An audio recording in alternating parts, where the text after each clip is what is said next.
La Castrome Favara torna al successo e conquista 3 punti pesantissimi ai fini della classifica, consolidando la sua ottima posizione in zona salvezza diretta. Una vittoria che la squadra di mister Pietro Infantino ha conquistato con merito sul difficile campo dell'Ocri contro un avversario diretto per la salvezza.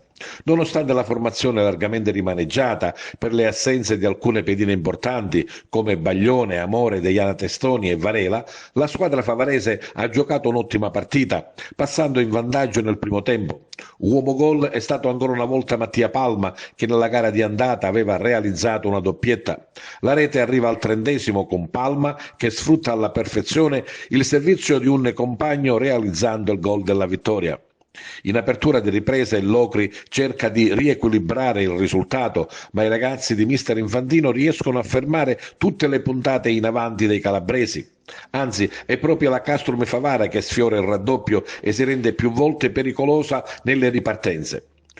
Su una di queste la Piana ha la grande occasione per raddoppiare, ma il suo tiro praticamente a porta vuota si stampa sulla traversa. Favara che conquista 3 punti importanti e continua il suo percorso teso a conquistare la salvezza in questo difficile campionato dove, nonostante sia una matricola, ha finora ben figurato. Ecco il commento di mister Infantino. No, innanzitutto vorrei sottolineare la prova dei ragazzi. Nelle difficoltà escono sempre energie importanti, questo significa che c'è un credo e un'autostima molto importante.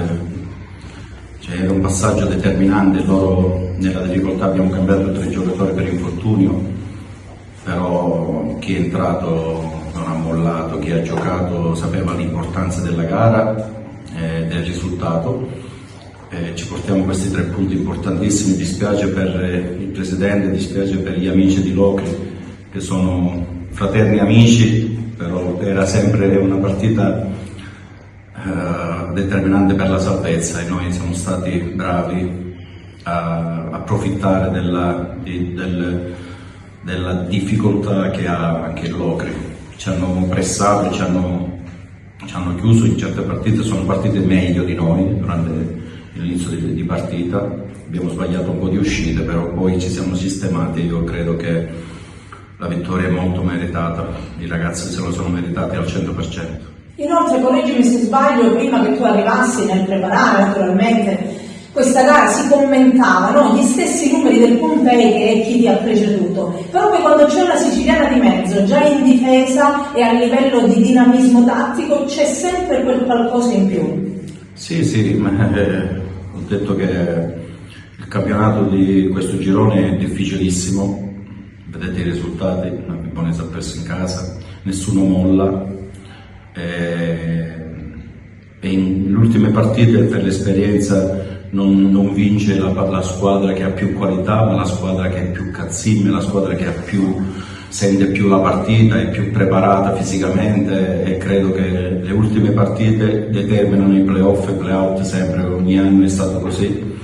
Noi grazie a Dio stiamo bene, possiamo anche sopperire a delle mancanze, anche se dispiace perché oggi mancavano anche Baglione, mancavano Varela, c'è gente più esperta, però questi ragazzi, se tu vedi la distinta, c'hanno tutti 06 e 07, ma sono contentissimo perché, come dico sempre, in campo non c'è l'età, c'è la personalità e c'è la qualità e questi sono felice che questi ragazzi si stanno prendendo e si stanno ritagliando uno spazio importante in questo campionato.